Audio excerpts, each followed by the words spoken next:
2వ అధ్యాయము 1వ వచనం నుంచి మాట్లాడదాం. ప్రకటన గ్రంథము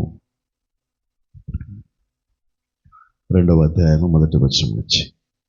ఎఫెసులో ఉన్న సంఘపు దూతకు ఇలాగ వ్రాయుము, 7 నక్షత్రములు తన కుడి చేత పట్టుకొని 7 దీపస్తంభముల మధ్య సంచరించువాడు చెప్పు సంగతులేమనగా, నీ క్రియలను, నీ కష్టమును, నీ సహనమును నేను ఎరుగుదును. నీవు దుష్టులను సహింపలేవనియు, అపోస్తలుల కాకియే తాము అపోస్తలమని చెప్పుకొని వారిని పరీక్షించి వారి అబద్ధీకులని నీవు కొనగొంటివనియు, నీవు సహనము కలిగి నా నామము నిమిత్తము భారము భరించి అలయలేదనియు నేను ఎరుగుదును. అయినను మొదట నీకుండిన ప్రేమను నీవు వదిలితివనియు నేను నీ మీద తప్పు ఒకటి మోపవలసి ఉన్నది. నీవు ఏ స్థితిలో నుండి పడితివో అది జ్ఞాపకము చేసుకొని మారు మనసు పొంది ఆ మొదటి క్రియలను చేయము. అట్లు చేసి నీవు మారు మనసు పొందితేనే సరి, లేని ఎడల నేను నీ యొద్దకు వచ్చి నీ దీపస్తంభమును దాని చోట నుండి తీసివెత్తును. అయితే ఈ ఒకటి నీలో ఉన్నది, నికోలాయితుల క్రియలు నీవు ద్వేషించుచున్నావు, నేను కూడా వీటిని ద్వేషించుచున్నాను. చెవి గలవాడు ఆత్మ సంగములతో చెప్పుచున్న మాట వినుగాక. జయించువానికి దేవుని పరదేశంలో ఉన్న జీవవృక్ష ఫలములు భుజింపునెత్తును. ఆమేన్. ప్రార్థన చేసుకుందాం. మహాపరిశుద్ధుడా, మహాగణుడా, సర్వాధికారి, సర్వోత్తముడా, నిత్యము స్తుతుల మీద ఆశుండయిండి నాతోను మాతోను మాట్లాడువాడా, ఈ సాయంకాలం మరొకసారి ప్రభువా మిమ్మల్ని రంగం మీదకి ఆహ్వానించుకుంటూ ఉండగా నాయన సహాయం దయచేయండి. నీ ప్రియబిడ్డలను దీవించండి, ఆశీర్వదించండి. నీ వాక్యం నుంచి మా అందరితో మాట్లాడమని, మా హృదయాలు సంధించమని, మా యొక్క స్థితిని, మా యొక్క స్థానమును మాకు బయలుపరిచి మా మధ్యలో మహిమయు ఘనతయు ప్రభావం మీరు మాత్రమే పొందుకురమని సమస్తం మీ పేరిట ఆరోపిస్తూ ప్రభువైన యేసు క్రీస్తు నీ నామములో ప్రార్థన చేస్తూ ఉన్నాం. ఆమేన్. God bless you. దయచేసి అందరం కూర్చున్నాం. Praise the Lord. దేవుని నామానికి మహిమ ప్రభావం కలుగును గాక.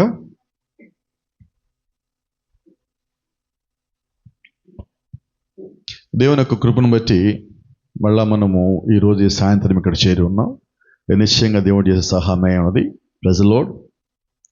మన జ్ఞాపకం ఉన్నది, మరి పోయిన శుక్రవారం సాయంత్రం ఇక్కడి నుంచి ఆరాధన అయిపోయి వెళ్ళిపోయేటప్పుడు మరి సహోదరి మేరీ సిస్టర్కి ఆమె బాగలేదని, ఆమె ఇంట్లో ఇబ్బందికరంగా ఉందని తెలిసి మరి వర్షం పడుతూ ఉన్నప్పుడు నాకు జ్ఞాపకం ఉన్నది. మరి వెళ్ళటము, ప్రార్థన చేయటము, మరి కాళ్ళు చాలా బలహీనంగా ఉండి కదపలేని లేవలేని స్థితిలో మంచంలో ఉన్నదామా, కాళ్ళు కింద పెట్టలేకపోతే 2-3 రోజులు వచ్చేప్పటికి. అయితే ప్రార్థన చేయగా మరి దేవుడు సహాయం చేసి మరి ఈరోజు నడిచి ఇక్కడ రావడానికి దేవుడు కృప చూపించున్నాడు. Praise the Lord. నిశ్చయంగా మనం వాక్యం అయిన తర్వాత ఆమె సాక్ష్యం కూడా ఇచ్చాము. నేను నమ్ముతా ఉన్నా దేవుడు ఆమెని బలపరిచింది. ఆమెకు మాత్రమే కాదు కానీ ఆమె ద్వారా సాక్ష్యం ద్వారా ఇతరులు కూడా బలపరచడానికి అయి ఉన్నది. Praise the Lord. మరి మనము గతంలో ప్రకటన గ్రంథంలో వచ్చి కొన్ని వారాల నుంచి దాదాపు ఒక 8-9 వారాల నుంచి ముందుకు వెళ్తా ఉన్నాం. 2వ అధ్యాయంలోకి వచ్చినప్పుడు మొదట ఇది ఎఫెసు సంఘ కాలం గురించి మాట్లాడతా ఇక్కడ అంటున్నాడు, ఎఫెసులో ఉన్న సంఘపు దూతకు ఇలాగ వ్రాయము, 7 నక్షత్రములు తన కుడి చేత పట్టుకొని 7 దీపస్తంభముల మధ్య సంచరించువాడు చెప్పు సంగతులేమనగా. మొదటి అధ్యాయంలో కనిపించిన ఆయనే 2వ అధ్యాయంలో కూడా ఉన్నాడు. 2వ అధ్యాయంలో సంఘానికి, ఎఫెసు అన్న సంఘానికి ఆయన ఏం రాయమని చెప్పాడో దాన్ని ఇక్కడ వివరిస్తున్నాడు. అక్కడ మొదటి అధ్యాయంలో రాయమని చెప్పాడు, ఇక్కడ ఏం రాయాలో చెప్తున్నాడు. ఇప్పుడు ఆయన ఏం రాయాలో చెప్పింది మనం వింటే అది ఒక సంఘానికి, ఒక ప్రాంతానికి రాసిందా, ఒక కాలానికి రాసిందా మనకు అర్థమవుతుంది. Praise the Lord. కొంచెం ముందుకు అడిగి వస్తే, నీ క్రియలను, నీ కష్టమును, నీ సహనమును నేను ఎరుగుదును, నీవు దుష్టులను సహింపలేదనియు. Praise the lord. ఏం రాస్తుంది అక్కడ? ఇక్కడ సంఘం ఎలాగుండాలంటే దుష్ట క్రియలను సహించనిదిగా దేవుని సంఘం ఉంటుంది. అమ్మ చెప్పచ్చా మనం? తప్పుడు క్రియలను, తప్పుడు పనులను, దుష్ట క్రియలను సహించేది సంఘం కాదు. సంఘం ఎప్పుడు సరైన దాంట్లో ఉండాలి. దేవుని యొక్క వాక్య క్రమంలో ఉండే దేవుని సంఘం. ఇప్పుడు దేవుడు మోపే నేరం అదే, దేవుడు మనం ఎలాగుండాలని ఆశిస్తున్నాడో కూడా తెలిపేది కూడా అదే. కొద్ది జాగ్రత్తగా చూసినట్లయితే ఇక్కడ 4వ వచనంలో ఒక మాట ఉన్నది, అయినను మొదట నీకుండిన ప్రేమను నీవు వదిలితివని నేను నీ మీద తప్పు ఒకటి మోపవలసి ఉన్నది. రెండో సంగతి, మొదటి సంగతి అది. రెండో సంగతి మాట్లాడుతున్నాడు. మొదటి సంఘంలో ప్రేమ ఉన్నది, ఇప్పుడు సంఘంలో ప్రేమ లేదు. ఏం ప్రేమ ఉన్నది? ఏం ప్రేమ లేదు. ఇది కూడా మనం మాట్లాడుకోవాల్సి ఉన్నాం. కొంచెం ముందుకెళ్దాం. 5వ వచనంలో 3వ అంశము, నీవు ఏ స్థితిలో నుండి పడితివో అది జ్ఞాపకము చేసుకొని మారు మనసు పొంది ఆ మొదటి క్రియలను చేయము. మొట్టమొదటి జ్ఞాపకం అందరికీ నేను ప్రతి ఒక్కటి చెప్తాను. సంఘంలో మనము సంఘంలోకి వచ్చేటప్పటికీ మన స్థితి ఏంటి, మన స్థానం ఏంటి? సంఘంలోకి వచ్చిన తర్వాత కొద్ది కాలానికి మనం ఆ స్థితిని ఆ స్థానాన్ని మారిపోతాం. సంఘం వచ్చి అనుకుంటాం, నేను సంఘంలో ఉంటే చాలు, నేను వాక్యం వింటే చాలు, పాస్టర్ గారు మీ చర్చికి వస్తే చాలు, మీ వాక్యం వింటే చాలు. కొద్ది కాలం అయ్యాక ఆ పరిస్థితి మారిపోతున్నది. తర్వాత ఇంకొంచెం ముందుకు వెళ్దాం. అట్లు చేసి నీవు మారు మనసు పొందితే సరి, లేని ఎడల నేను నీ యొద్దకు వచ్చి నీ దీపస్తంభమును దాని చోట నుండి తీసివేతును. ఇక్కడ దీపస్తంభం అంటే 2-3 రకాల అర్థాలు ఉన్నాయి.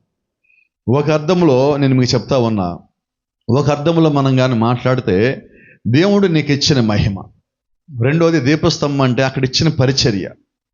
తర్వాత ఆయన ఇచ్చిన ఆత్మ. మొదట నువ్వు ఉన్నట్లుగా ఉండి అలాగే ఉండి మళ్ళా క్రియలు చేస్తే పర్వాలా, నిన్ను నా దగ్గర ఉంచుతా. లేని పక్షంలో వాక్యం అంటే నీ దగ్గర ఉన్న దీపస్తంభం తీసివేస్తా. అంటే నువ్వు సరిగా లేకపోతే, నువ్వు ఇలాగే జీవిస్తావు, నీ లోపల ఏ మార్పులు కానీ లేకపోతే దేవుడు ఒక వాక్యం ఏమంటుందంటే, నీకు ఇవ్వబడిన దీపస్తంభం, ఆ సంఘానికి ఇచ్చిన వెలుగుని ఆయన తీసేస్తా అన్నాడు. వెలుగంటే అక్కడ సువార్త, వెలుగంటే జీవము, వెలుగంటే ప్రాణము, వెలుగంటే నిత్య జీవము, వెలుగంటే పరిశుద్ధాత్మ, వెలుగంటే దేవుడై ఉన్నాడు. ఇప్పుడు ఆ వెలుగుని ఆయన సంఘం నుంచి, లేదంటే సంఘంలో ఉన్న ఒక వ్యక్తి దగ్గర నుంచి అయినా దేవుడు దాన్ని తీసేస్తానంటున్నాడు. కాబట్టి దేవుడు మొదట హెచ్చరిస్తున్నాడు. ఎందుకంటే బైబిల్ చెప్తా ఉన్నది, దేవుడు మొదట హెచ్చరిస్తాడు, ఆ తర్వాతే తీర్పు తీరుస్తాడు. ఏమన్ ఆయన మొదట హెచ్చరిక ఎందుకు చేస్తున్నాడు? మనం సరి చేసుకుంటామని, మనం మారు మనసు పొందుతామని, మళ్ళీ మనము వెనక్కి తిరిగి వస్తామని. దేవుడు మనల్ని ప్రేమించాడు కాబట్టి మనల్ని గద్దిస్తున్నాడు. దేవుడు మనల్ని ప్రేమించాడు కాబట్టి మనల్ని సరి చేసుకోవడానికి ఆయనే మనకి అవకాశం ఇస్తున్నాడు. కాబట్టి దేవుడిచ్చిన అవకాశం మనం ఎప్పుడు పోగొట్టుకోవద్దు. Praise the lord. అక్కడ మాట ఉంది, లేని ఎడల నేను నీ యొద్దకు వచ్చి నీ దీపస్తంభమును దాని చోట నుండి తీసివేతును. అంటే దేవుడు నీకు ఇచ్చిన కృప ఏదైతే ఉన్నదో, దేవుడు ఇచ్చిన వాక్యము కానీ, బయలుపాటు కానీ, ఆత్మ కానీ, నేను నీకు ఏమైతే ఇచ్చాను నువ్వు దాన్ని నిలబెట్టుకోవటల్లా, నువ్వు మారు మనసు పొందటల్లా, దేవుడి దగ్గరికి రావటల్లా. కాబట్టి నీ వద్ద నుంచి అవన్నీ నేను తీసివేస్తానంటున్నాడు. అంటే దేవుడు తీసేస్తానని చెప్తున్నాడు, ఇంకా తీసేయటానికి సమయం ఉన్నది. అంటే నువ్వు మారటానికి దేవునికి సమయం ఇస్తున్నాడు. ఆయన మారటానికి సమయం ఇచ్చిన ప్రతిసారి నిజమైన విశ్వాస అయితే మారు మనసు పొందుతాడు. నిజమైన విశ్వాసి దేవుని దగ్గరికి వచ్చేస్తాడు. మిగతావన్నీ పక్కకి నెట్టుకొని, మిగతావన్నీ తోసుకొని దేవుని సన్నిధిలో, దేవుని యొక్క ప్రసన్నతలో, లేదంటే ఆయన యొక్క వాక్యములో నిలబెట్టడానికి నిజమైన విశ్వాసి ఎప్పుడు తాపత్రయపడతాడు, ప్రయాసపడతాడు, భారం కలిగి ఉంటాడు. Praise the Lord. కొంచెం ముందుకెళ్దాం. 6వ వచనంలో ఇవన్నీ మళ్ళీ మనం తర్వాత మాట్లాడుకుంటాం. అయితే ప్రకటన గ్రంథం 2వ అధ్యాయం 6వ వచనం, అయితే ఈ ఒక్కటి నీలో ఉన్నది, నికోలాయితుల క్రియలు నీవు ద్వేషించుచున్నావు, నేను కూడా వాటిని ద్వేషించుచున్నాను. Praise the lord. ఇప్పుడు దేవుడు సంఘంలో ఒక సంగతిని మెచ్చుకుంటున్నాడు. ఏం సంగతి మెచ్చుకుంటున్నాడు? పైనేమో ఒకటి నేరం మోపుతానన్నాడు, రెండోది నీ దగ్గర సరైన మొదట కలిగిన ప్రేమ నువ్వు కలిగి లేవంటున్నాడు. ఆ తర్వాత ఏమో నువ్వు మారు మనసు పొందితే మేలు, లేకపోతే నీ దగ్గర దీపస్తంభం తీసివేస్తాన్నాడు. అక్కడంతా వార్నింగ్లు ఇస్తా, హెచ్చరికలు చేస్తా వచ్చిన దేవుడు ఇక్కడ మాత్రం ఒకదాన్ని మెచ్చుకుంటున్నాడు. ఏమంటున్నాడు? అయితే ఈ ఒక్కటి నీలో ఉన్నది, ఒక్కటి నీ దగ్గర ఉన్నది. ఏంటి ఆ ఒక్కటి? నికోలాయితుల క్రియలు. Praise the Lord. ఏంటండి అవి? నికోలాయితుల క్రియలు నీవు ద్వేషించుచున్నావు, నేను కూడా వీటిని ద్వేషించుచున్నాను. ఈరోజు ఇప్పుడు దేవుని దగ్గరికి వచ్చేవాళ్ళు కానీ, మనం సంఘాలకు వెళ్ళేవాళ్ళు కానీ, భక్తులు పెరిగేవాళ్ళు కానీ, చాలా చర్చిలకు వెళ్ళే వాళ్ళకి 100లో 95-98% మందికి తెలియని పదం ఏంటంటే ఈ నికోలాయితులు. బైబిల్లో మనం చదివే నికోలాయితు అని చదివేస్తే వెళ్ళిపోతున్నాం. ఈ నికోలాయితు అనేది ఎంత ప్రమాదకరమైనదంటే, అదేంటో మనకి తెలిస్తే ప్రమాదం ఏంటో తెలుస్తుంది. కొంచెం జాగ్రత్త చూద్దాం. నేను కూడా వీటిని ద్వేషించుచున్నాను. నికోలాయితు అనే క్రియలను సంఘము ద్వేషిస్తున్నది, దేవుడు ద్వేషిస్తున్నాడు. ఎందుకని దేవుడు ద్వేషిస్తున్నాడంటే, నికోలాయితు క్రియలు అనేవి అది వాక్యం నుంచి వచ్చినవి కావు, పరిశుద్ధాత్మ నుంచి వచ్చినవి కాదు, అది మానవు నుంచి వచ్చిన క్రియలై ఉంది. అందుకని దేవుడు వాటిని అసహించుకుంటున్నాడు అన్నాడు. మరి ఈరోజు మనం మాట్లాడే అంశమే నికోలాయితు క్రియలు. ఆ క్రియలు ఏంటి? ఎందుకు దేవుడు అసహించుకుంటున్నాడు? ఎందుకనే సంఘము నికోలాయితు క్రియలని ఆశించింది అన్నది మనం ఈ రాత్రి ప్రభు చిత్తమై తెలుసుకుందాం. 7వ వచనం చదువుదాం ఒకసారి. చెవిగలవాడు ఆత్మ సంగములతో చెప్పుచున్నమాట వినుగాక. జయించువానికి దేవుని పరదేశంలో ఉన్న జీవవృక్ష ఫలములను భుజింపునెత్తును. ఈ పైన మొదటి హెచ్చరికలు చేశాడు. మన దగ్గర ఏముంది ఏం లేదు మొత్తం చెప్పాడు. ఆ తర్వాత ఏం కావాలో చెప్పాడు. తర్వాత మనం ఏమి కలిగి ఉన్నామో, దేవుడు ఏటిని అసహించుకుంటున్నాడో, సంఘం అనగా మనం ఇదేంటి అసహించుకుంటామో దేవుడు స్పష్టంగా చెప్పున్నాడు. ఇక్కడ దేవుడు ఇప్పుడు ఏమంటున్నాడంటే, పైన చెప్పిన మాటలని చెవిగలవాడు ఆత్మ సంగములతో చెప్పుచున్న మాట వెళ్ళినాక. అంటే దేవుడు ఎవరికైతే పిలిచాడో, దేవుడిని ఎవరైతే ఎన్నుకున్నాడో వాడికి దేవుడు ప్రత్యక్షత ఇచ్చాడు. ఆ ప్రత్యక్షతను కలిగిన వాడు దేవుడు చెప్పే ప్రతి మాటని, దానిలోని మర్మాన్ని, దానిలో సత్యాన్ని పొందుకోగలడు. Praise the lord. ఆయన అంతేకాదంటున్నాడు, ఆ మాటలు విని దాన్ని గైకొని దాని ప్రకారంగా జీవించినట్లయితే వాడు జయించిన వాడు అవుతాడు. అలాగే జయించిన వాడికి పరదేశంలో ఉన్న జీవవృక్ష ఫలములను భుజింపునెత్తును. Praise the lord. అంటే దేవుడు సిద్ధపరిచిన ఏవైతే ఉన్నాయో అవి తినటానికి వాడికి అవకాశం ఇస్తానంటున్నాడు. అంటే నిత్యరాజ్యంలోకి అడుగు పెట్టడానికి అవకాశం ఇస్తానంటున్నాడు. ఎవరికి? జయించిన వాడికి. ఇప్పుడు ఇక్కడ మనం చూద్దాం. ఇక్కడ ఒక వచనం మళ్ళీ మీకు జ్ఞాపకం చేస్తాను. ప్రసంగి గ్రంథంలో 3వ అధ్యాయంలో 14-15 వచనాలు చూద్దాం. వాస్తవంగా తర్వాత కూడా చూస్తే బాగుంటుంది, అంతవరకు మనం చూద్దాం. మొదటిగా ప్రసంగి గ్రంథము 3వ అధ్యాయము 14వ వచనం. దేవుడు చేయు పనులన్నీ శాశ్వతములు. ఈరోజు మనుషులు తీసుకొచ్చిన పద్ధతులు, మనుషులు మాట్లాడే మాటలు ఏవి శాశ్వతాలు కావు. శాశ్వతమైనవి ఏమంటే బైబిల్ అంటున్నది, పాత నిబంధన కానీ కొత్త నిబంధన కానీ, యేసుక్రీస్తు కూడా దీన్ని ఇంకొక రకంగా ఆయన మనకి స్పష్టంగా చెప్పున్నాడు. భూమి ఆకాశం గతించిన నా మాటల్లో సున్నైన పుల్లైన గతించు. అంటే దేవుడు చేసిన కార్యాలు, దేవుడు యొక్క ఆలోచనలు, దేవుడు యొక్క మాటలు ఎప్పుడు శాశ్వతము. ఆ తర్వాత దానికి ఏదియు నేను తెలుసుకుంటుని దానికి ఏదియు చేర్చబడదు. దేవుడు చేసిన పనులకి మనుషులుగా మనం ఏమీ చేర్చొద్దు. దేవుడు మాట్లాడిన మాటలకి మానవులుగా మనం ఏమీ జత చెయ్యొద్దు. కారణం ఏంటంటే, ప్రకటన గ్రంథంలో కూడా మనం ఒక మాట చదివాం. ఈ గ్రంథంలో ఉన్న వాక్యములకు ఎవడు ఏది జతపరచవద్దు, దీనికి కలిపి ఏది కూడా కలపవద్దని వాక్యం స్పష్టంగా చెప్తున్నది. అంటే దేవుని యొక్క వాక్యం మనకి ఏమి సెలవిస్తుంది అంటే, పాత నిబంధన కానీ కొత్త నిబంధన కానీ ఒకే రీతిగా సెలవిస్తుంది. ఏంటి ఏకరీతిగా అంటే అక్కడ ఉంది చూడండి. దానికి ఏదియు చేర్చబడదు, దాని నుండి ఏదియు తీయబడదు. మనుషులు తన యందు భయభక్తులు కలిగి ఉండినట్లు దేవుడి ఇట్టి నియమమును చేసి ఉన్నాడు. ఎందుకంటే మానవుల మాటలకి, మానవుల పద్ధతులకి అనేక మంది పడిపోయేలాగున, ఈ రోజు ఉన్న మాట రేపు ఉండకుండా పక్కకు తొలగిపోయేలాగున ఉంటదేమో అనే ఉద్దేశంతో మానవుడు దేవునికి లోబడాలని, వాక్యానికి కట్టుబడాలని దేవుడు వాక్య నియమంని ఇలాగ చేశాడు బైబిల్ చెప్తా ఉన్నది. Praise the Lord. దేవుని నామానికి మహిమ. ఒకసారి జాగ్రత్తగా చూద్దాం. మనుష్యులు తన యందు భయభక్తులు కలిగి ఉండినట్లు దేవుడు ఇట్టి నియమమును చేసి ఉన్నాడు. మనం తరచుగా చెప్తా ఉన్నాం, చాలాసార్లు మాట్లాడుతూ ఉన్నాం. ఈరోజు మనం భయపడాల్సింది దేవునికి భయపడాల్సిన బదులుగా మనము చాలా చోట్ల, చాలా సంగతుల్లో, చాలా విషయాలకి, చాలా మంది మనుషులకి భయపడుతున్నాం. చూడండి, మనం ఒక చోట ఉద్యోగం చేస్తూ ఉంటే మనం పైన ఉన్న వ్యక్తికి మనం భయపడతాం. ఆయన వస్తే కంగారు పడతాం, ఒక భయం ఉంటుంది. అయితే అది ఉద్యోగరీత్యా నీకున్నది అంతే. అయితే నీ మనస్సంతా, నీ ఆలోచన, హృదయం ఎవరికి లోపడాలి, భయపడాలంటే ఒక్కడికే, ఆయన ప్రభు అయిన యేసుక్రీస్తు అయి ఉన్నాడు. మనుషులుగా మనం వ్యక్తులకి భయపడుతున్నాం, మనుషులుగా సంస్థలకి భయపడుతున్నాం, మనుషులుగా అధికారం ఉన్న వాళ్ళకి భయపడుతున్నాం. అయితే బైబిల్ అంటున్నది, నువ్వు పై అధికారికి నువ్వు లోబడు, అక్కడ భయపడని చెప్పాల, లోబడని ఉన్నది. అయితే మనము లోబట్టడానికి బదులుగా ఏం చేస్తున్నాం? భయపడుతున్నాం. మనకు క్రమం ఉంటే ఆ క్రమానికి మనం లోబడాలి, క్రమానికి భయపడద్దని, దానికి కట్టుబడాలి, దాని ప్రకారం మనం ఉండాలి. ఎందుకంటే మనం సరిగా జీవించడానికి కొన్ని నియమాలు ఏర్పాటు చేసుకున్నాం. అయితే దేవుడు చేసే నియమం ఏంటి? నిజమైన భయము, భక్తి ఒక మనిషి దేవుడి దగ్గర కలిగి ఉండాలి అంటున్నాడు. Praise the Lord. కింద ఇంకో వచనం ఉన్నది, ముందు జరిగినదే ఇప్పుడును జరుగును, జరగబోనది పూర్వమందు జరిగినదే, జరిగిపోయిన దాన్ని దేవుడు మరలా రప్పించును. ఈ మాట మనకు అర్థమైతే హెబ్రీయులకు రాసిన పత్రిక 13వ అధ్యాయం 8వ వచనం అర్థమవుతుంది. యేసుక్రీస్తు నిన్న, నేడు, నిరంతరము ఏకరీతిగా ఉన్నాడు. అంటే ఇక్కడ మనం చూసాం, ముందు జరిగినదే ఇప్పుడు జరుగుతున్నది, జరగబోనది పూర్వమని జరిగినదే, రేపొద్దున జరగబోయేది అంతకుముందు జరిగినదే. ఇంతకుముందు జరిగింది, ఇప్పుడు జరుగుతున్నది. జరిగిపోయిన దాన్ని దేవుడు మరలా తీసుకొస్తున్నాడు. అంటే అన్ని కాలాల్లో ఉన్న దేవుడు ఆయన. భూత భవిష్యత్తు వర్తమాన కాలంలో ఉన్న దేవుడు ఒక్కడే. ఆ ఒక్కడు స్వాధీనంలోనే సమస్తం ఉన్నాయి. మనం ఆయన స్వాధీనంలోకి వెళ్ళినప్పుడు మన జీవితంలో దేవుడు సమస్తము తీసుకొని రాగలడు. అయితే ఇక్కడ దేవుడు ఒక సంఘం కట్టినప్పుడు, దేవుడు ఒక వ్యక్తి దగ్గరికి వచ్చినప్పుడు, దేవుడు ఒక ఆత్మని ఇచ్చినప్పుడు, లేదంటే సంఘం మీద తన ఆత్మను కుమ్మరిచ్చినప్పుడు, దేవుడు తన వాక్యంతో తన ప్రజల్ని కడతా ఉన్నప్పుడు కొద్ది కాలము ప్రతి ఒక్క నిలబడతా ఉన్నారు. కాలం గడిచిన దగ్గర నుంచి మనం మాట్లాడుకున్నాం. ఒక్కొక్కళ్ళు మన సంఘంలోకి వచ్చినప్పుడు, సంఘంలోకి చేర్చబడిన కొత్తలో ఒక భారంతో వచ్చాం. వాక్యం వినాలని, మంచిగా వాక్యం దొరకాలని ప్రార్థన చేసి మంచి సంఘం దొరికింది కదా అని వస్తాం.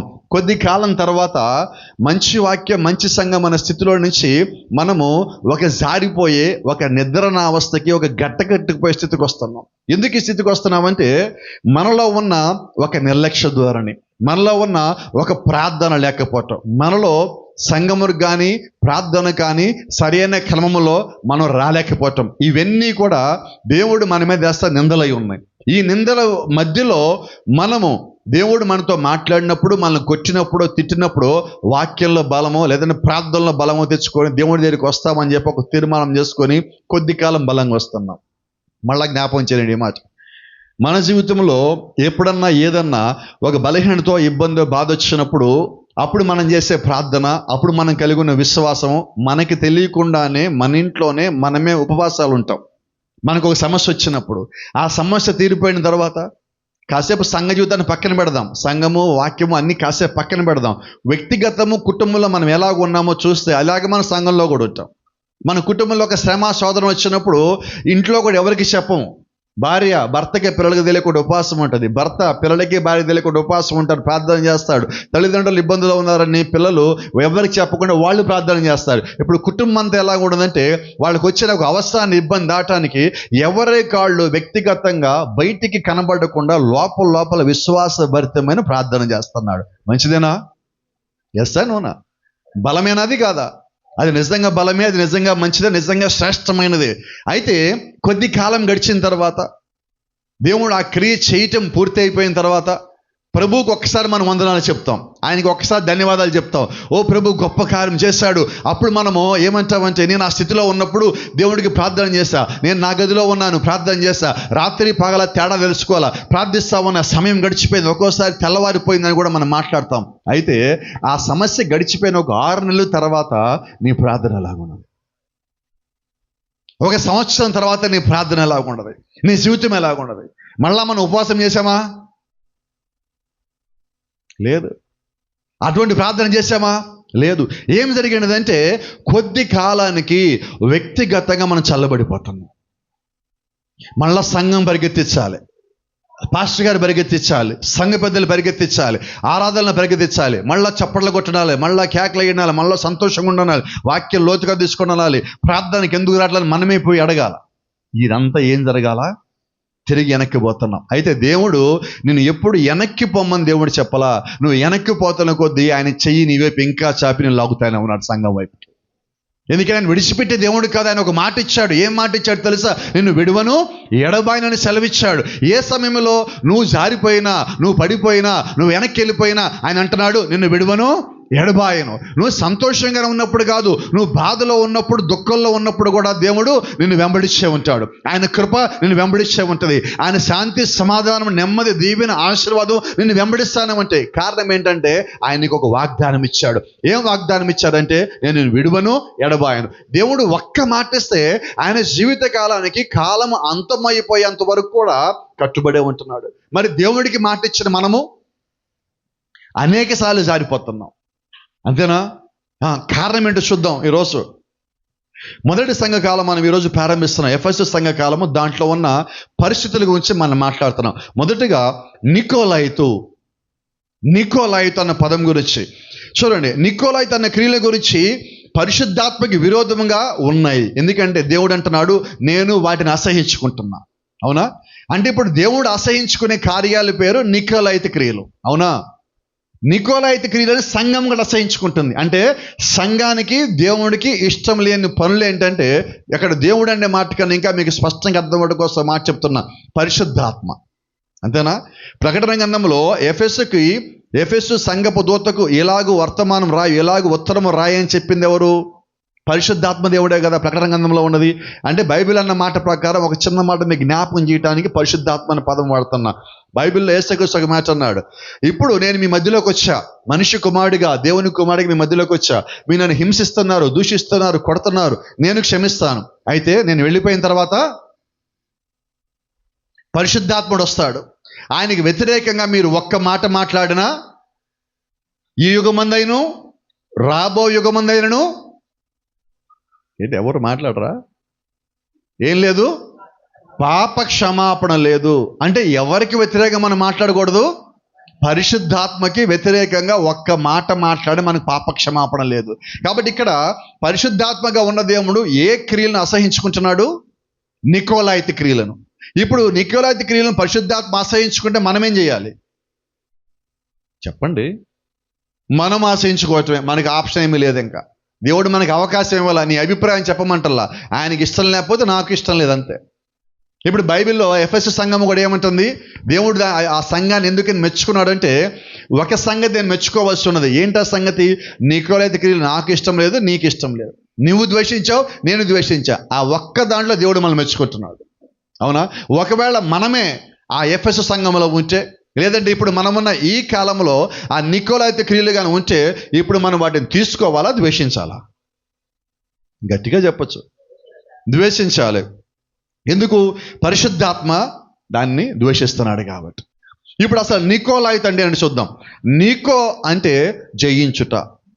ఏంటండి అది? నికో అంటే జయించుట. లాయితు అనగా సంఘము. ఏంటది? నికోలాయితీ అంటే ఏంటి? ఇప్పుడు సంఘమును జయించుట. ఇప్పుడు సంఘాన్ని ఆల్రెడీ దేవుడు జయించాడు, మళ్ళా జయించడం ఏంటి? ఇది మనకు కావాల్సిన, మనకు అర్థం కావాల్సిన సంగతి ఇక్కడ.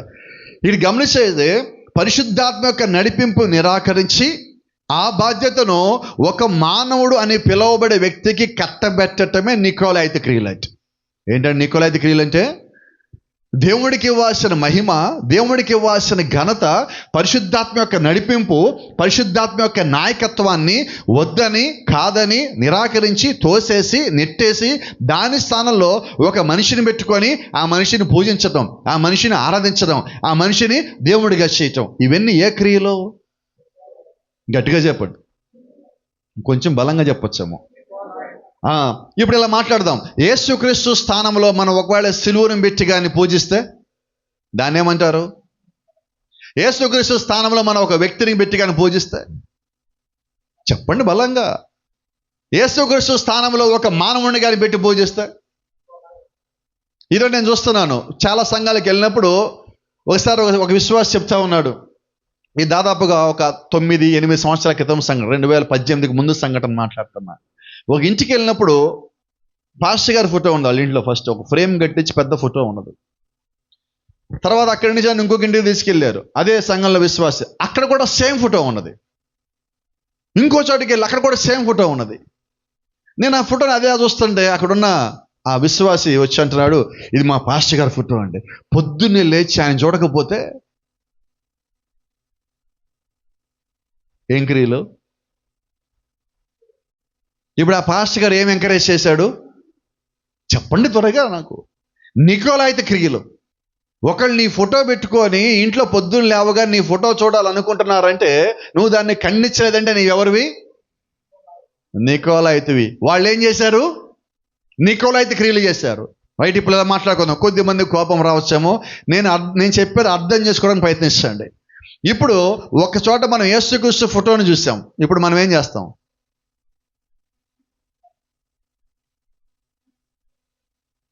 ఎక్కడైనా చెప్పాడు దేవుడు నా ఫోటోకి దండం పెట్టండి అని?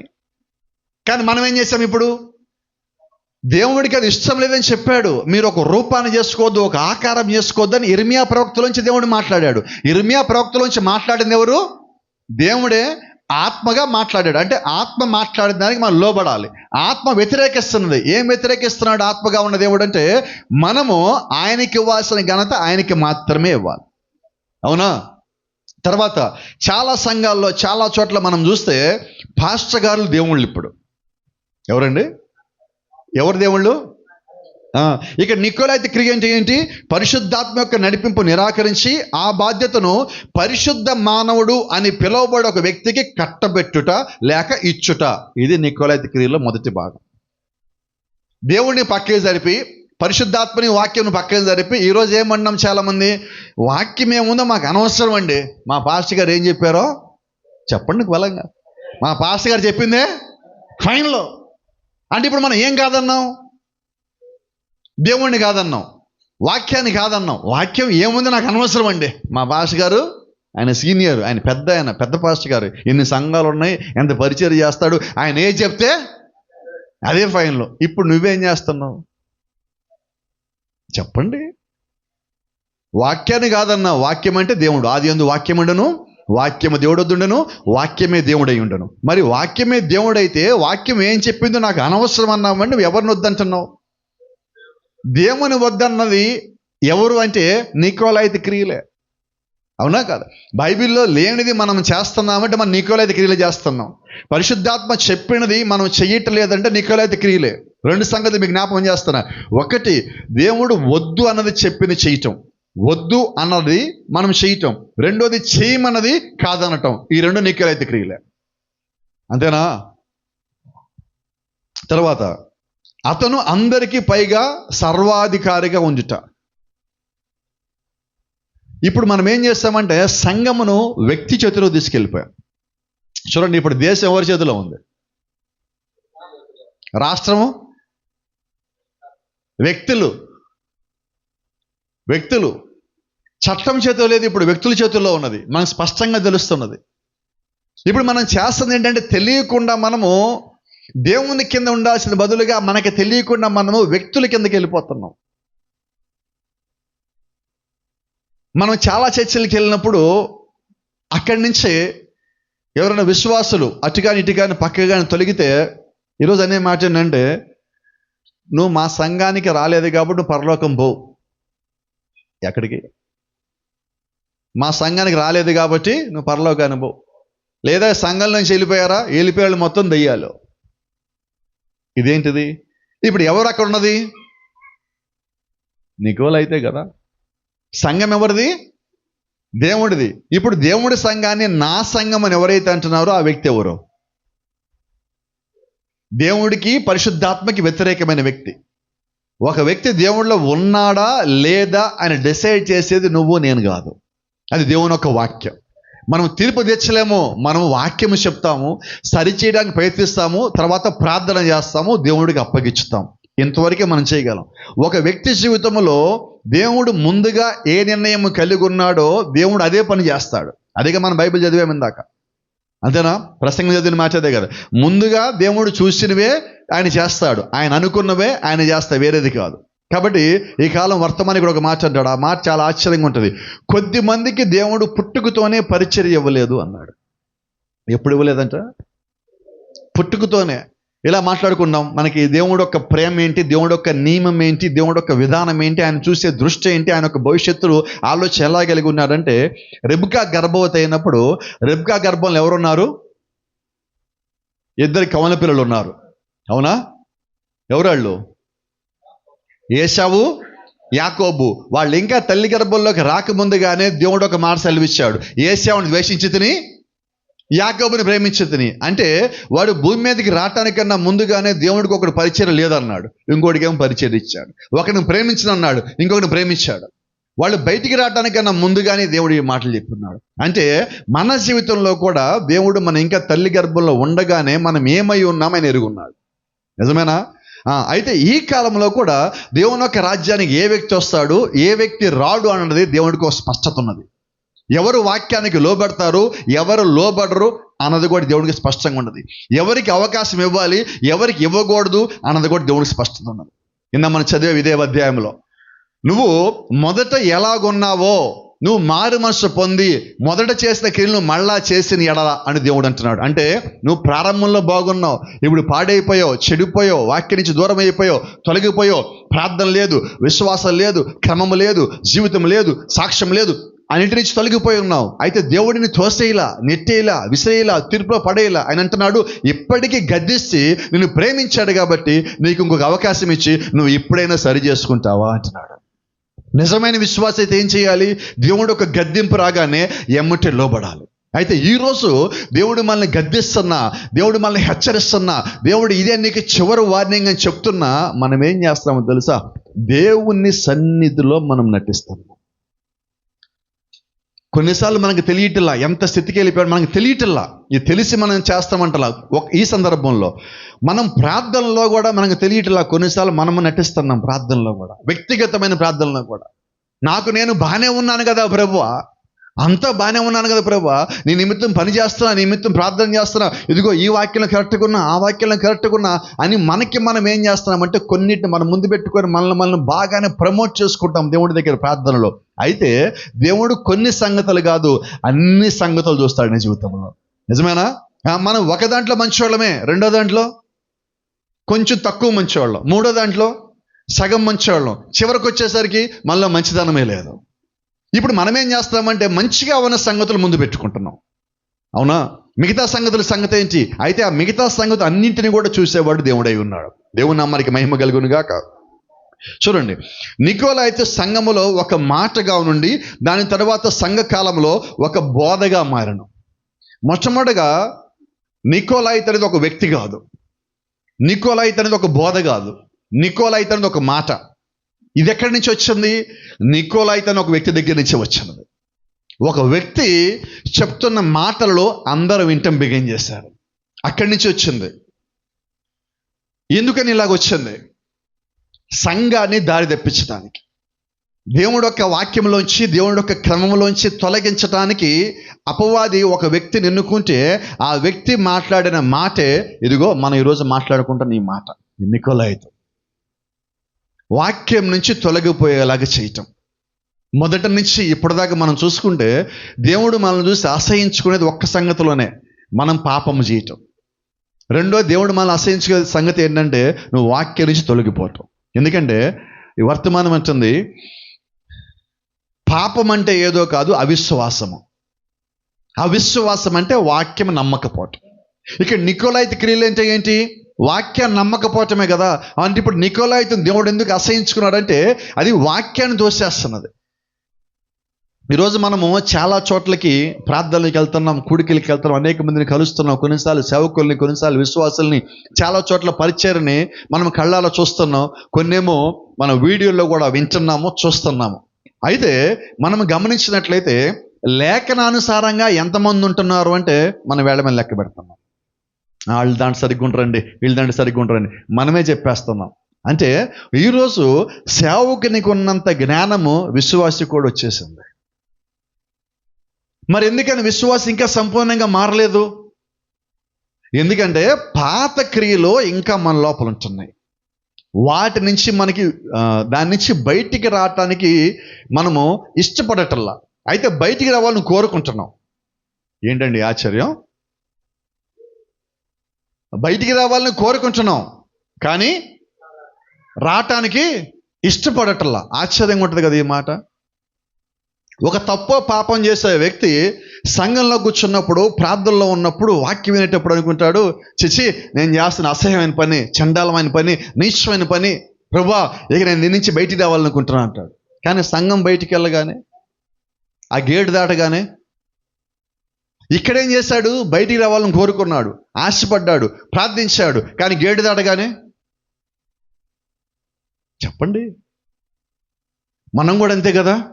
ఇంట్లో ఎన్నిసార్లు ప్రార్థన చేస్తాం, ప్రభా నా దగ్గర ఈ బలహీనత నాకు నచ్చట్లా, నాకు వద్దు ప్రభా, ఇది తీసే ప్రభు, దీని నుంచి దూరపరచు, వేరుపరచు అంటాం. కాసేపు, కొద్దిసేపు, ఒకరోజు 2 రోజులు దూరంగానే ఉంటాం. ఆ తర్వాత అది మన దగ్గర రావటల్లా మనమే దాని దగ్గర జరుగుతున్నాం. ఇది సమస్య ఈరోజు. అంటే దేవుడు అది అసహించుకుంటాడని తెలుసు. అవునా? ఒక మాట చెప్తాను, ఇది ఆత్మ సంబంధంగా మాట్లాడుతున్నా, కానీ పదము భౌతిక సంబంధమైనది. అయితే ఆత్మ సంబంధమైనది మీకు అర్థమైతే అంతవరకు దాన్ని ఆలోచన చేయండి. వాక్యములో లేని దాన్ని వాక్యానికి కలపటాన్ని ఏమంటారు తెలుసా? ఆత్మీయమైన వ్యభిచారం అంటారు. అంతేనా? దేవుడు యొక్క వాక్యము పరిపూర్ణమైనది, సంపూర్ణమైనది, పవిత్రమైనది. దానికి ఏదైనా కలపచ్చా? శుభ్రమైనది. పరిశుద్ధాత్మ అంటున్నాడు దానికి నువ్వేమీ కలపొద్దు. ఎందుకు కలపొద్దు అంటున్నాడు అంటే అది కలిపితే పాడైపోతుంది, చెడిపోతుంది. ఏదేని తోటలు అవేం చేసింది? అదే కదా దేవుడు వద్దు అన్న పని చేయటం. వద్దు అన్నదాకా చేసాక ఏం జరిగిందంటే మరణం వచ్చింది భూమి మీదకి. ఈరోజు కూడా దేవుడు బైబిల్ ఏదైనా నేను వద్దు అని చెప్తే నువ్వు చెయ్యాలా వద్దా?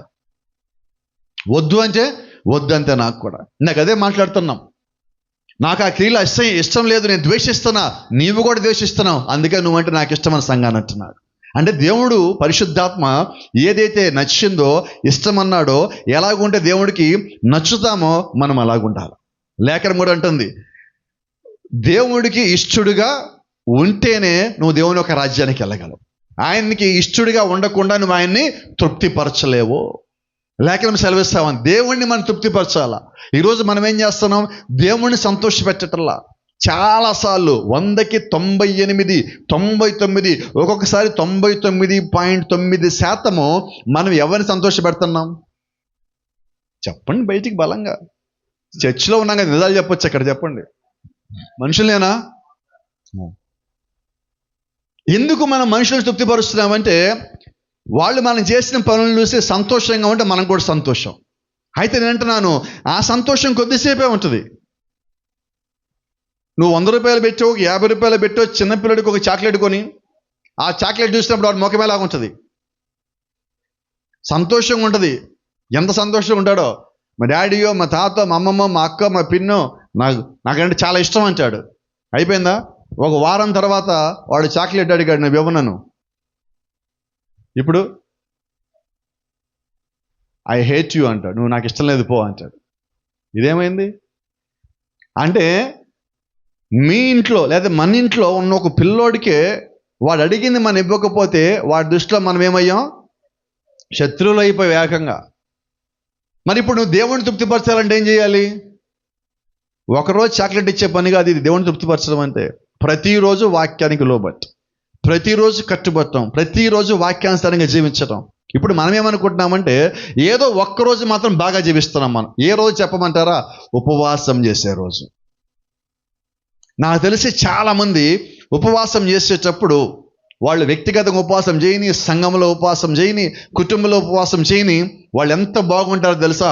ఆ రోజు తప్పులు మాట్లాడరు, అబద్ధాలు మాట్లాడరు, ఫోన్లకు దూరంగా ఉంటారు, టీవీలకు దూరంగా ఉంటారు, ముచ్చళ్ళకు దూరంగా ఉంటారు, కాక్షేపాలు దూరంగా ఉంటారు, ఫ్రెండ్ ఇళ్ళకి పోరు, ఎక్కడికి పోరు, ఏ ఒక్కరితో మాట్లాడరు. ఓ పక్కన స్త్రీలైతే ఓ పక్కన కూర్చొని ఓ చెంబు నిండా బాటిల్ నీళ్లు పెట్టుకొని ఓ షాప్ మీద కూర్చొని బైబిల్ ముందు పెట్టుకొని ఎంత చక్కగా ఉంటారంటే పక్కకి కూడా తిరగరు, అక్కడే ఉంటారు.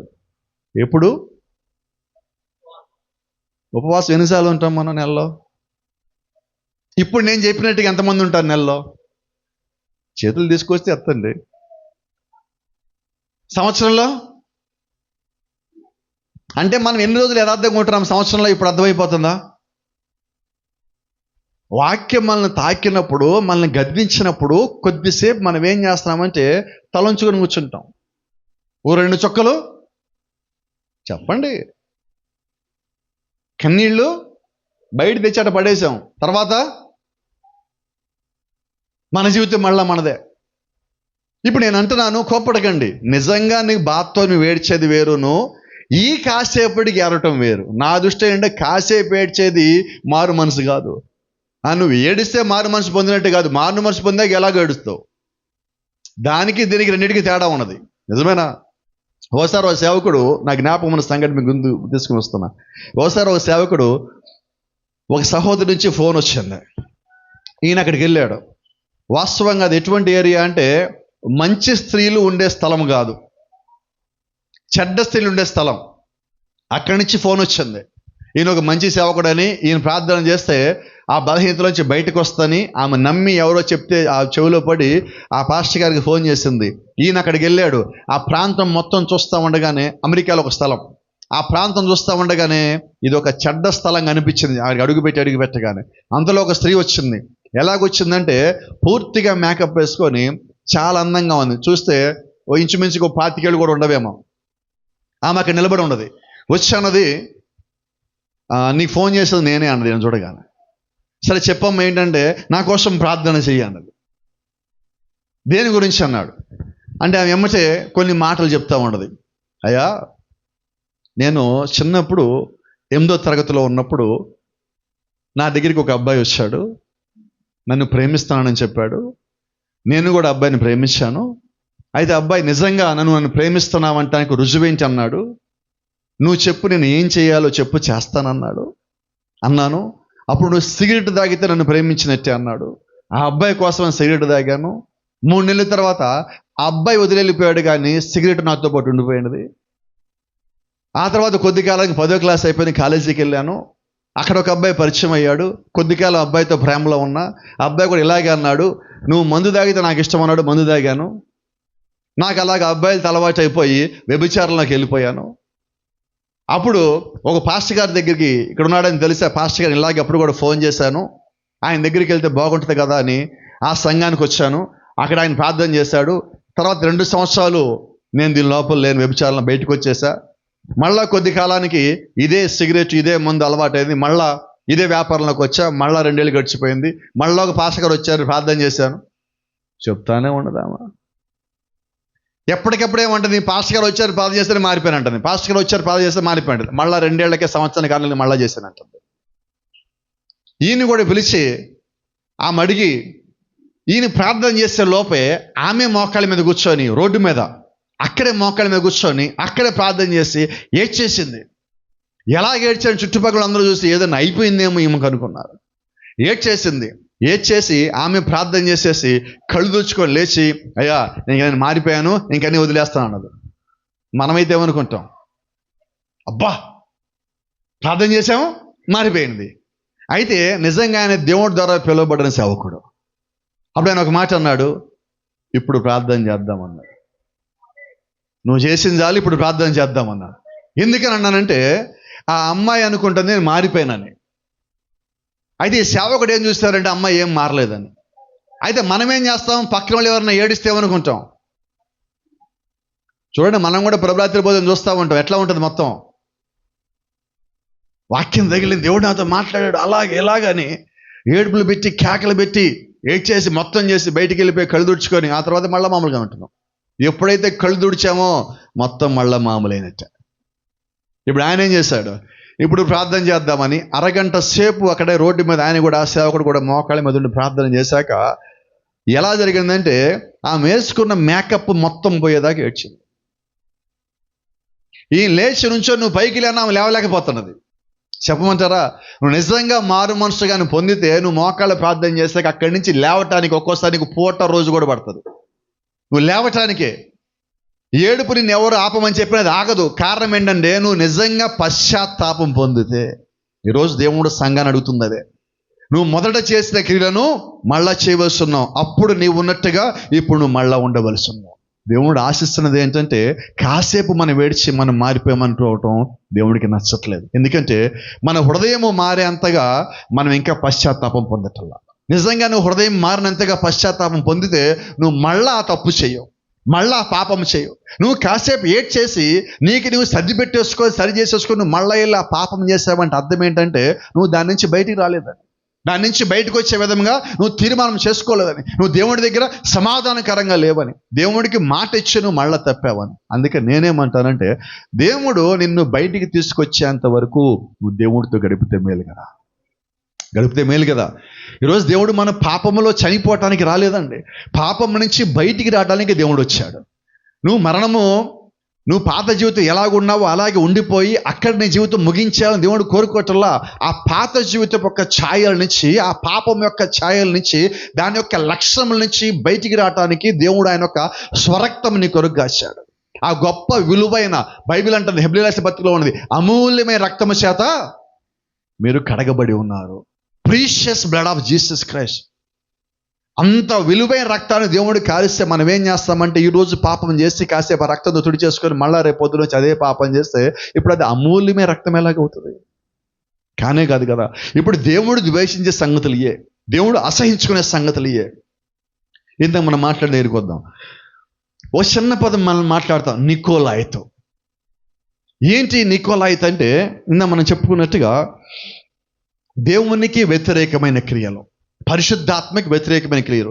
నికోలాయితో అని ఒక వ్యక్తి తీసుకొచ్చిన మాట ఆ తర్వాత అది బోధగా మారి ఆ బోధ ఒక రూపం తెచ్చుకొని ఆ రూపము ఒక వ్యక్తిగా మారి ఆ వ్యక్తికి ఒక కిరీటం పెట్టబడి ఆ వ్యక్తికి ఒక విల్లు ఇవ్వబడింది. ఈ కాలం మారుతున్న కొద్ది ఏమైందంటే ఈ క్రియలన్నీ ఒక మనిషి కింద మారుతున్నాయి. ఎలాగంటారా మీరు? ఆది యందు వాక్యం ఉండెను, వాక్యము దేవుడొద్దుండెను, దేవుడే వాక్యమై ఉండెను, ఆయనే కృపాసత్య సంపూర్ణుడిగా మన మీద నివాసం చేయను. అంటే మొదటగా మాట ఉన్నది, ఆ మాట దేవుడి దగ్గర ఉన్నది, దేవుడే ఆ మాట అయి ఉన్నాడు, ఆ మాట తర్వాత రూపం వచ్చింది, ఆయన మన మధ్య శరీరధారిగా వచ్చాడు. ఇది ఎలా జరిగినదో అపవాది కూడా సేమ్ ఇలాగే వచ్చాడు. మీకు తెలియదు, ఎంతమంది తెలుసు అపవాది కూడా ఆత్మే అని? లూసిఫర్ ఎవరండి? అపవాది ఎవరు? వాడు కూడా ఆత్మే. ఎందుకు వాడి భూమి మీద మన మధ్యలోకి వచ్చి సంచారం చేస్తున్నదంటే వాడికి సంబంధించిన సంబంధాలు కూడా ఉన్నారు. దేవునికి సంబంధించిన సంబంధాలు ఎలాగున్నారో, దేవునికి పనివారు ఎలాగున్నారో అలాగే అపవాదికి కుమారులు ఉన్నారు, అపవాదికి సేవకులు ఉన్నారు. వాడు కూడా ఏం చేశాడు? ఒకప్పుడు ఆత్మగా ఉన్నవాడు ఆ తర్వాత ఒక చిన్న మాటగా, ఒక చిన్న బోధగా, ఒక సంఘంగా తయారై దాని నుంచి ఒక రూపానికి వచ్చి ఈరోజు వాడు భూమి మీద అధికారం మేలేవాడిగా ఉన్నాడు. ఎక్కడి నుంచి? చిన్న పదం, ఒక నికోలాయితు అనేవాడు మాట్లాడే మాటల నుంచి అది ఒక బోధగా మారింది.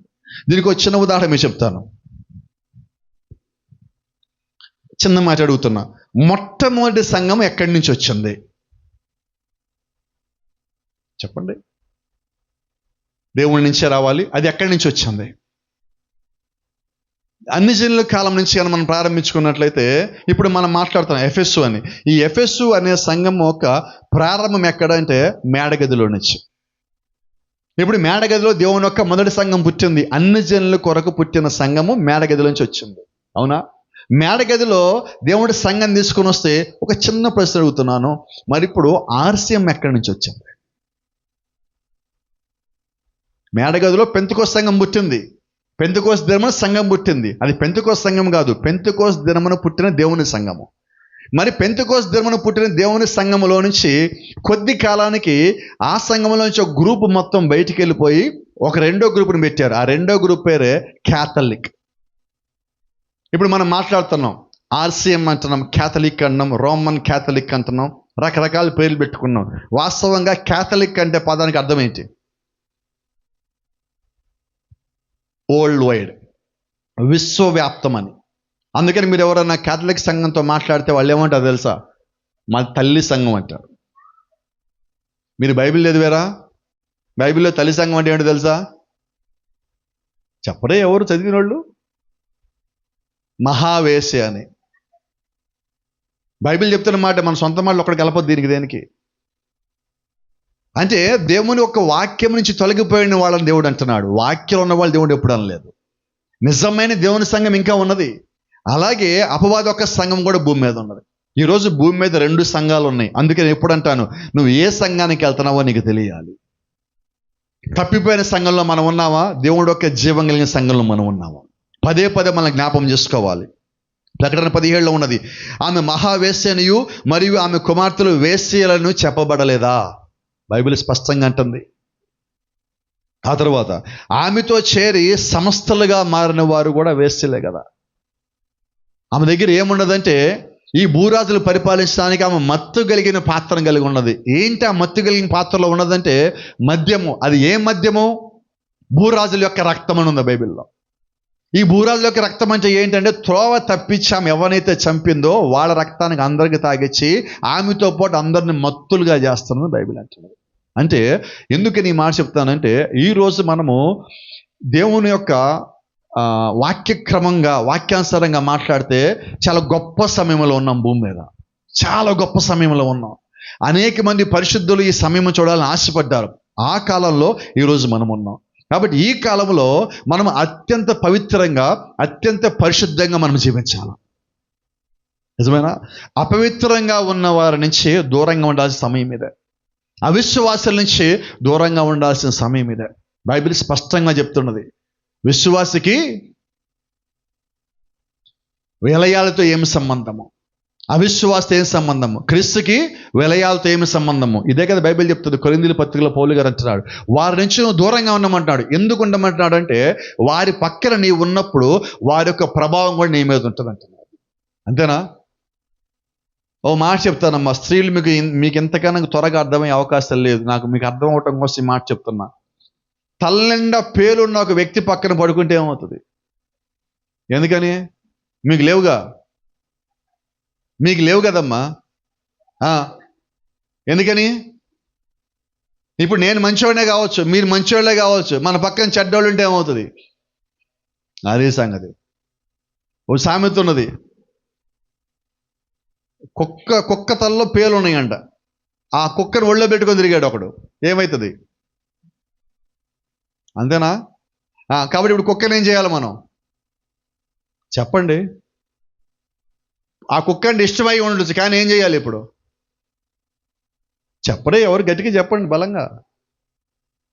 నువ్వు నెత్తికెక్కించుకోవడం లేదు, తీసి బయటపడేయాలి దాన్ని ఇప్పుడు. ఎందుకంటే నువ్వు బాగుండాలంటే అది బయట ఉండాలి, అంతే కదా. కాబట్టి నువ్వు ఎవరితో సహవాసం చేస్తున్నావు, ఎవరితో స్నేహం చేస్తున్నావు అనేది చాలా ప్రాముఖ్యమైనది. వాక్యానుసారంగా నీ జీవితము వాక్యం కలిగిన వ్యక్తి పక్కన ఉన్నప్పుడు ఆ ప్రభావం నీ మీద ఉంటే మేలు కదా. వాక్యానుసారంగా ఉండేవాడు ఏం చేస్తాడు? నువ్వు తప్పు చేస్తే నీ గద్దిస్తాడు. వాక్యానుసారంగా లేనివాడు ఏం చేస్తాడు? తప్పు చేసావా, పర్లేదులే, ఏం కాదులే. అదే నికోలైతు బోధ. ఏం కాదులే, పర్లేదులే, మన పాస్టర్ గారిగా ఏమన్నాడులే. ఎందుకన్నారు? ఎప్పుడు చెప్తా, నిజమైన సేవకుడైతే ఆ పాస్టర్ గారిని చూసి ఎవడు మన పాస్టర్ గారు వెళ్ళి ఏమన్నారు అనేది ఉండదు. కారణం ఏంటో చెప్పిన, వాక్యానుసారంగా ఉండేవాడే దేవుడి సేవకుడు. వాక్యానుసారంగా ఉండకుండా ఉండేవాడు దేవుడి సేవకుడు కాదు. నికోలైతు బోధలు అంటే అర్థం ఏంటంటే, దేవుడు చెప్పిన దానికి ఎంతో కొంత కలిపి వాళ్ళకి అనుకూలంగా ఒక బోధన తయారు చేసుకొని దాన్ని వెంబడిస్తారు, కొద్దిమంది సంపాదించుకోవటం, సంఘమును జయించుట. వాడు చేసిన పని అదే, ఈ రోజుకి వాడు చేస్తున్న పని అదే. అయితే బైబిల్ అంటుంది, వారు హేయమును తమ జారత్వం యొక్క అపవిత్రతను ఆ బోధ కొరకు వినియోగించిరి, మానవుల యొక్క ఆజ్ఞలను వారు బోధగా బోధించిరి. నిజమే కదా. ఈరోజు నికోలైతు బోధ అంటే ఏంటో తెలుసా? దేవుడు చెప్పింది ఏది దాంట్లో ఉండదు. మీరు గమనించండి, చాలా చర్చలు ప్రత్యేకించి పెద్ద పెద్ద స్థాయిలో ఉన్న, అంటే సంఘపరంగా పెద్ద స్థితిలో ఉన్న సంఘాలన్నీ కూడా ఉదయం పూట వాళ్ళ చర్చిలోకి రాగానే అందరూ చేయి చాపి ప్రమాణం చేస్తారు. కొన్ని చర్చిల్లో ఆ ప్రమాణం ఏమని చేస్తారు జ్ఞాపకం ఉందా మీకు? దానికి ఒక ప్రమాణం అని పేరు పెట్టారు. ఏం ప్రమాణమో తెలుసా? అది అపోస్తలుల ప్రమాణము. ఎంత బాగుంది మాట వినటానికి. వాళ్ళు ఏం చెప్తారు తెలుసా? పలిపేట దగ్గర రాగానే ఫస్ట్ సంఘం అంతా చేయి చాపి బోధించారు. ఒక చేయి చాపి ఏమంటారంటే, అపోస్తలు బోధించింది కాక మరేమి మేము బోధించమని. ఆ మాటలు అనగా అందరూ అనుకుంటారు, అబ్బా వీళ్ళు అపోస్తులు బోధే చెప్తారా, ఇంకేం చెప్పర్రా. మరి బోధలోకి వచ్చేసరికి ఏముందంటే అపోస్తులు చెప్పింది ఏదీ లేదు. మరి ఇదేంటి? ఇది నికోలైతు. పైకి చూపించేది ఒకటి, కనిపించేది ఒకటి, లోపల చెప్పేది ఒకటి. అబద్ధము, మోసము. చూడండి, బైబిల్ అంటున్నది, అతను జయించుటకు బయలువెళ్ళను, అతనికి కిరీటము లేదంటే గమనించండి. ప్రకటన గ్రంథము 6వ అధ్యాయంలో మొదటి ముద్రలో ఉంటుంది. అక్కడ గమనిస్తే ఒకసారి చూద్దాం. ప్రకటన గ్రంథము 6వ అధ్యాయము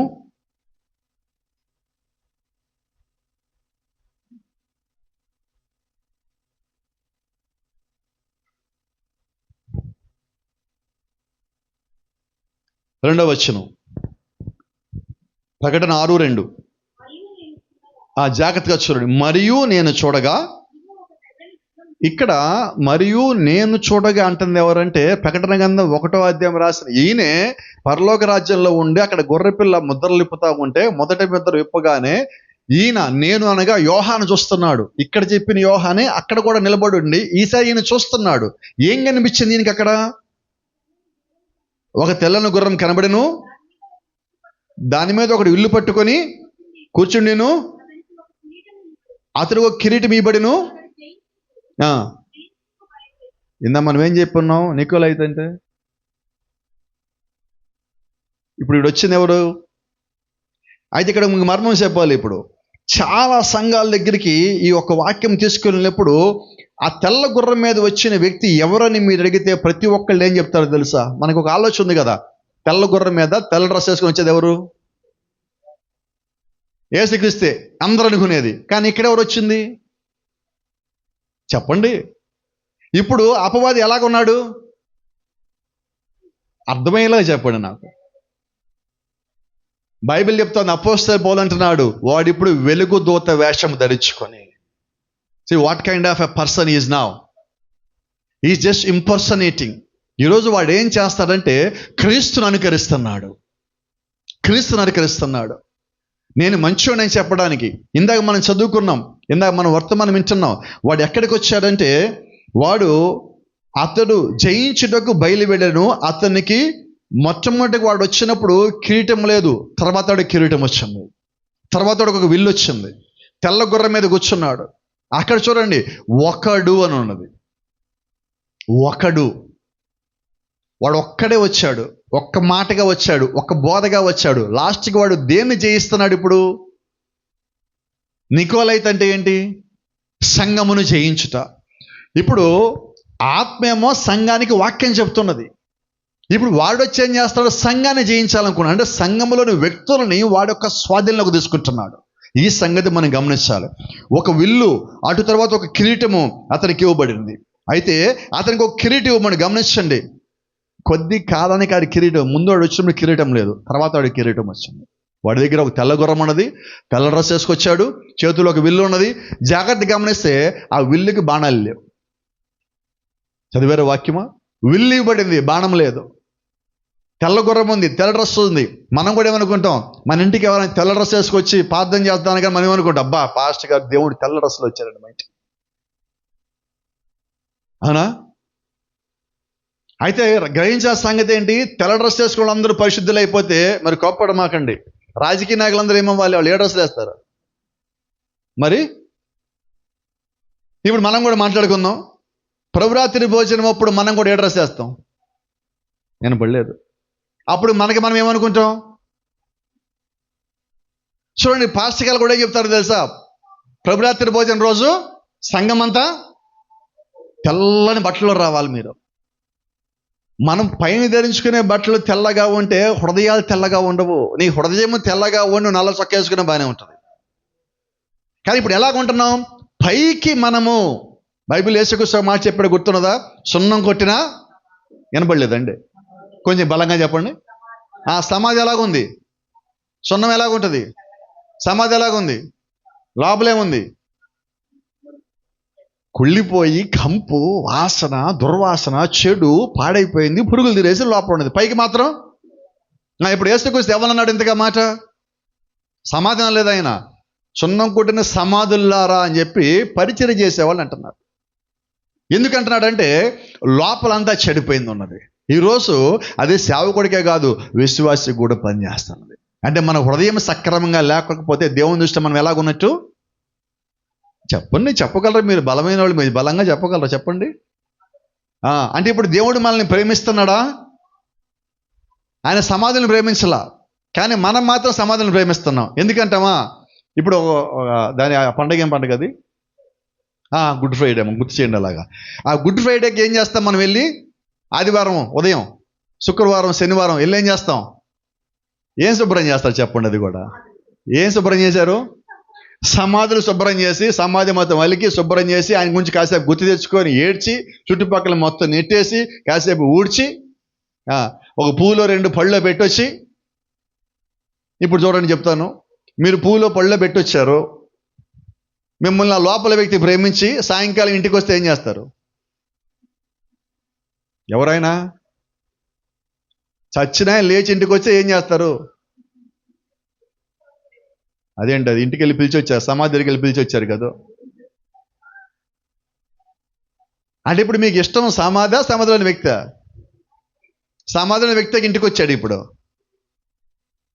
అర్థమవుతుందా? ఒక మాట మీకు జ్ఞాపం చేస్తా, సమాధిలో ఏ దెయ్యాలు ఉండవు. మీకు ఆ సంగతి తెలియాలి. బైబిల్ తెలిస్తే మీకు అది తెలుస్తుంది. ఎందుకంటే బైబిల్ అంటుంది, యెషయా గ్రంథం అంటుంది, ఒక వ్యక్తి చనిపోగానే వెంటనే వాడి ఆత్మ పాతాళం దిగిపోను, పైన ఎవడున్నాడు?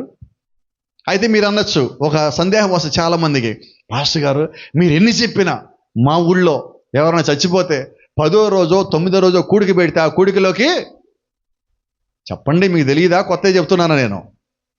ఆ చచ్చినోడు వస్తాడు, మాట్లాడతాడు, వాడికి ఏం కావాలో అడుగుతాడు. ఒకసారి బిర్యానీ అంటాడు, ఒకసారి పలావ్ అంటాడు, ఒకసారి మందు బాటిల్ అంటాడు. వాడికి అవన్నీ ఇస్తే కానీ పోడంటారు. రహస్యం ఏంటంటే ఇప్పుడు మీరేమనుకుంటున్నారు? ఆ చచ్చిపోయినాడు వచ్చాడేమోనని. చచ్చిపోయాడు రాడు, ఎందుకంటే నువ్వు బైబిల్ నమ్మితే వాడు రాలేడు. వాడు పాతాళానికి దిగిపోయాడు, వాడు అక్కడ బంధించబడ్డాడు. తర్వాత మరి వచ్చింది ఎవరో?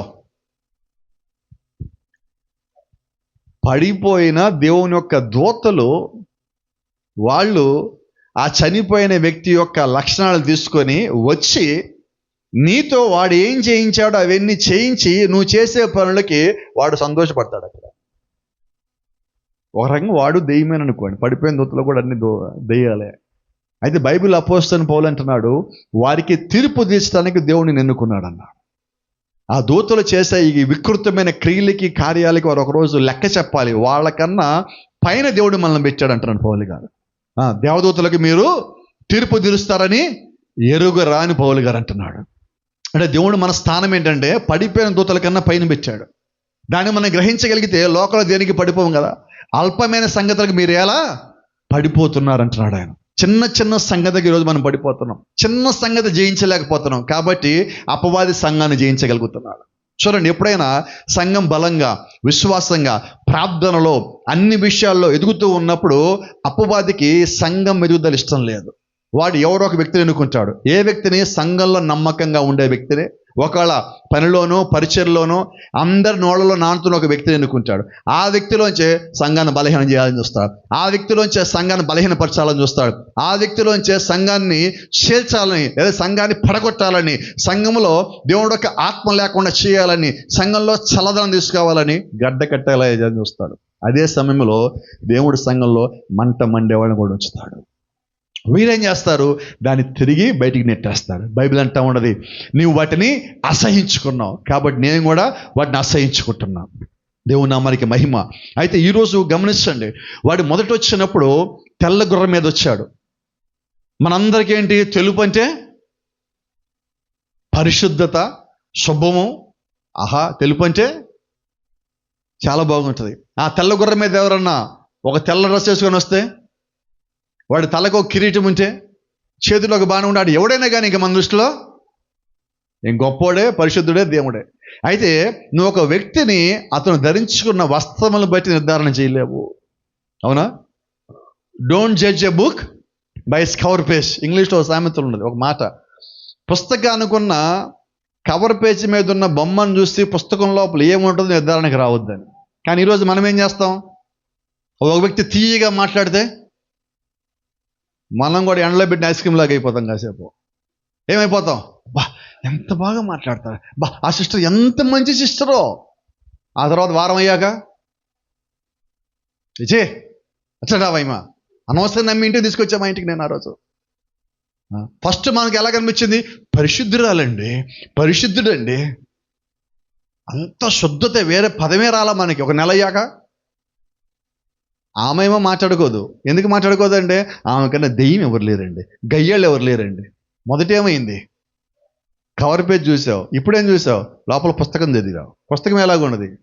సమాధి ఏమో తెల్లగా ఉంది, లోపల ఎముకలు కుళ్ళిపోయి. కాబట్టి ఈరోజు దేవుడు నీ పైపే మెరుగులు చూడటల్లా, నీ లోపల చూస్తున్నాడు, నీ హృదయం చూస్తున్నాడు, నీ జీవితం చూస్తున్నాడు, నీ సాక్ష్యం చూస్తున్నాడు. కాబట్టి మనము కూడా పై సంగతులకు పరిగెత్తద్దు. ఈరోజు ప్రతి ఒక్కరికి ఎంత మాట్లాడకుండా మనందరికీ ఒక అలవాటు ఉన్నది. మనం బయటికి వెళ్ళాలి, రెడీ అవ్వాలి. ఎలాగవుతాం? చెప్పండి అమ్మా, త్వరగా ముగించాలనుకుంటున్నాను నేను. చెప్పని నన్ను ఎంతసేపు రెడీ అవుతాం? ఫాస్ట్గా రెడీ అవుతారు. కుడి పక్క తిరిగి ఎడం పక్కన తిరిగి వాళ్ళని పిలిచి వీళ్ళని పిలిచి ముందుని చూసి వెనక నేను చూసి అద్దం తిప్పి ఆ అద్దం తిప్పి ఎంత చెయ్యాలా? ఎన్ని డ్రెస్సులు మార్చుంటాం ఇప్పటికే. నేను చాలామందిని గమనిస్తాను, ప్రత్యేకించి స్త్రీలు ఒక ఫంక్షన్కి పోవాలంటే 3 చీరలు పెడతారు అక్కడ. ఎందుకు? తీసుకోవాలి నిర్ణయం. ఓసారి సిస్టర్ అంటుంది, నేను 10 నిమిషాలు రెడీ అవుతానన్నది. నిజమే, నేను కాదన్ను. అయితే 10 నిమిషాలు రెడీ అవ్వటానికి నిర్ణయం తీసుకోవడానికి 3 గంటలు పట్టుద్ది. కాదా? చెప్పండి. 3 నెలల అవతల జనవరి 1వ తారీఖు జనవరి 20వ తారీఖు పెళ్ళంటే ఇప్పటి నుంచి మనకి ప్లాన్ ఉంటుంది. కానీ ముందు రోజు రాత్రి చేంజ్ అవుతుంది ప్లాన్. ఎట్లున్నాను తెలుసా? ఎట్లున్నా అంటే అందరిలోకి వెళ్ళాక నన్ను చూసి బాగున్నాయి, పెళ్ళి కూతురు కూడా మానేయాల, నన్నే చూడాల. పెళ్లి కొడుకుని మానేయాల, నన్నే చూడాలి, వాళ్ళని డామినేట్ చేయాలి. పోయినసారి అక్కడే. సంఘం కూడా అలాగే అయిపోతుంది. మనం ఈరోజు ఇతరులను డామినేట్ చేయడానికి మన సంఘానికి వస్తున్నాం కొన్నిసార్లు. ఏంటంటే అది నికోలాయితీ క్రియలు. నువ్వు ఇతరులను మెప్పించాలి, ఇతరులను ఆకర్షించాలి, ఇతరులు లోపరుచుకొని ఇతరులు స్వాధీనంలో తీసుకోవాలి ఎప్పుడైతే అనుకుంటున్నావో నువ్వు దేవుడు ఒక ఆత్మ కింద లేవు, తొలగిపోయి ఉన్నావని. కాబట్టి పై సంగతులను ఇష్టపడేది అపవాది. పై సంగతులు ఇష్టపడేది దేవుని విశ్వాసులు కాదండి. మనమైతే దేవుని విశ్వాసులమైతే బైబిల్ అంటున్నది, నువ్వు అలంకరణ మీద దృష్టి పెట్టక, జడలు అల్లుకున్నట్టు ఎందు, వస్త్రములు ధరించుకున్నట్టు ఎందు,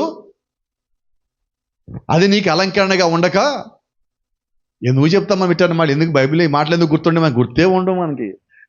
నీ హృదయములో అణుకువయు స్వస్థ బుద్ధి నువ్వు కలిగి ఉండి దైవభక్తి గలవారు మన స్త్రీలకు తగినట్టుగా నువ్వు అలంకరణ చేసుకోమని ఉన్నది. ఎక్కడ చదివాం బైబిల్ ఈ మాట? మనం చదవం, కనబడుతుంది మనకి. అసలుకి కష్టంగా ఉంటుంది కదా.